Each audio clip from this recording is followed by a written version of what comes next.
رب اجعلني مقيم الصلاة ومن ذريتي ربنا وتقبل دعاء. ربنا اغفر لي ولوالدي وللمؤمنين يوم يقوم الحساب. رب اجعلني مقيم الصلاة ومن ذريتي ربنا وتقبل دعاء. ربنا اغفر لي ولوالدي وللمؤمنين يوم يقوم الحساب.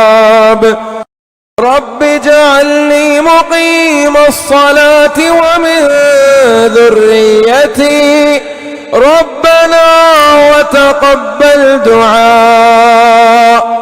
ربنا اغفر لي ولوالدي وللمؤمنين يوم يقوم الحساب.